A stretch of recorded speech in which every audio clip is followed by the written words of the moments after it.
Salut tout le monde. Alors j'ai reçu le Tipman, je devais le recevoir normalement que jeudi prochain, donc jeudi 13.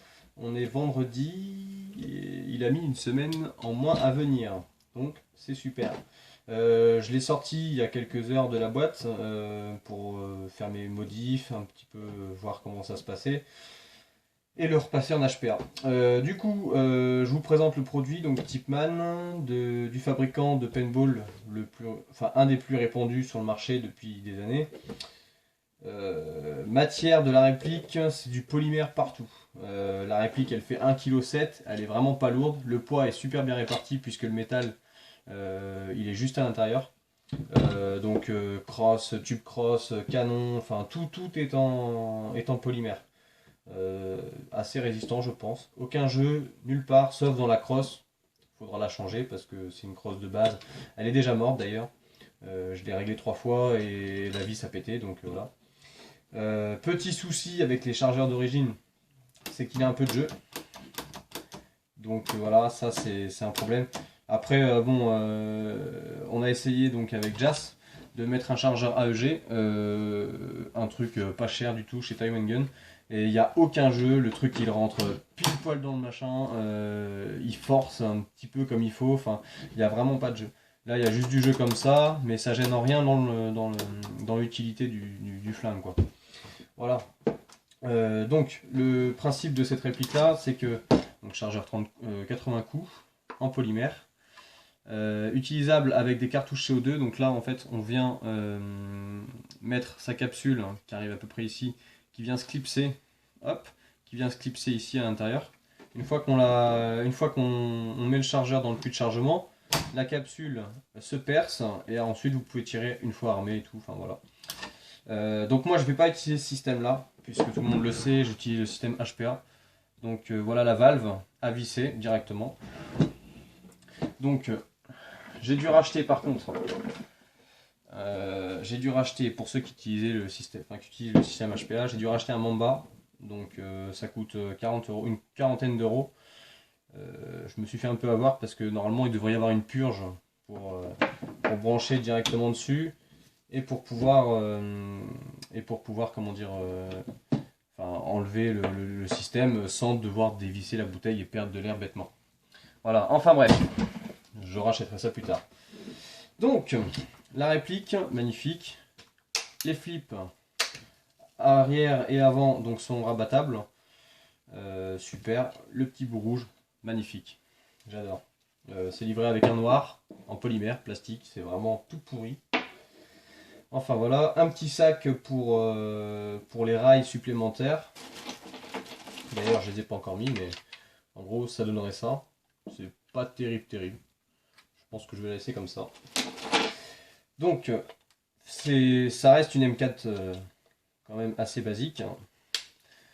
On la casse en deux comme une M4 bien normale. Et voici donc l'interne. Donc vous avez le trigger, donc ce qu'on appelait le trigger, c'est le bloc détente. Donc tout ce qui est détente, voilà, la gâchette et tout ce bazar. Donc ici, donc normalement quand on reçoit la réplique, on a ça qui vient se mettre à l'intérieur de ça. En fait ça s'appelle le percuteur de Sparklet. Donc moi comme je vais pas utiliser ce système là, j'ai démonté ça, juste avec une petite vis, je sais pas si vous allez la voir au cas où, voilà je préfère la mettre.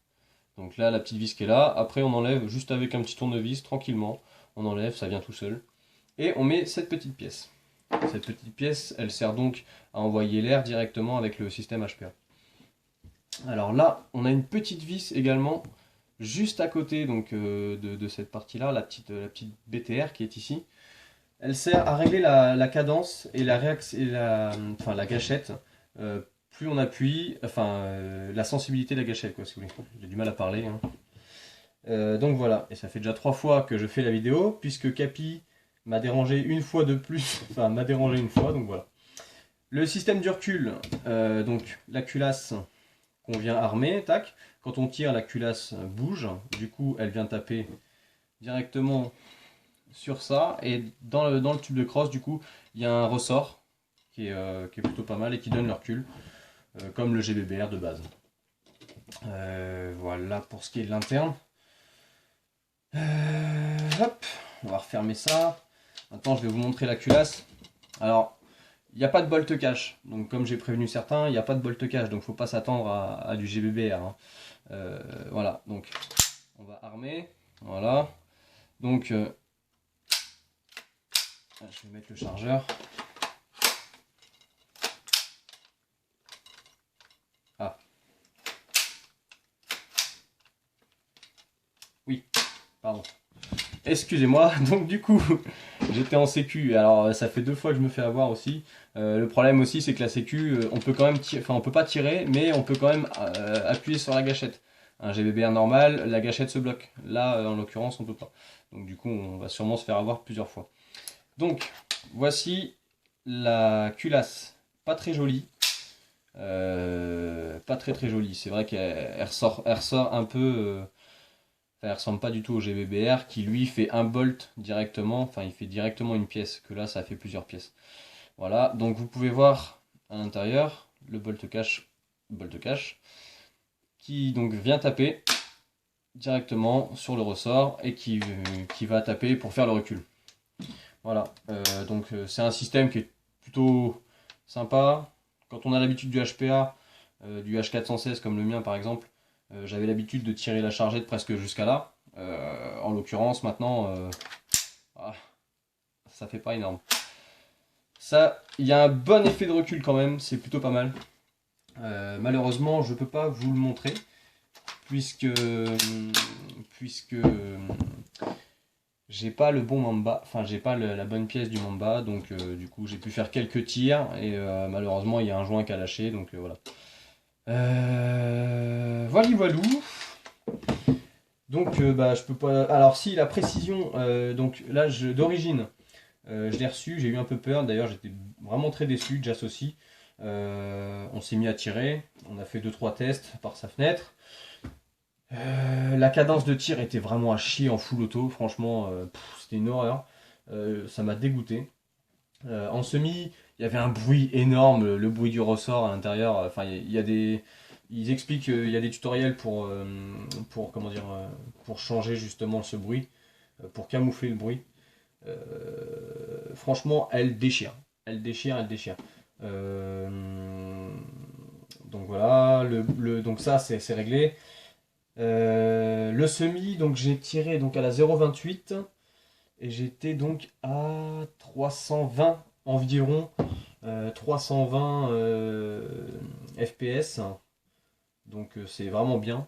Sachant qu'on peut, grâce à une petite vis BTR, pareil, régler ça. J'ai rien touché parce que franchement 320 pour moi c'est bien. Ça évite de trop dépasser. Et 320 c'est la moyenne à peu près de ce qu'on attendait chez la NCA. Donc voilà. Bah voilà, écoutez, je vais faire un petit custom. J'espère que la vidéo vous a plu. J'espère qu'elle va vous aider à choisir. Mais je pense qu'à mon avis, vous ne choisirez pas avant déjà d'avoir une autre réplique type M4. Parce que c'est vrai qu'elle n'est pas très jolie. Et puis je pense que vous verrez ses performances sur le terrain qui sont, je pense, très bien d'origine. Parce que le canon, j'ai acheté un canon Mad Bull, il est encore neuf. Enfin, il est encore dans l'emballage.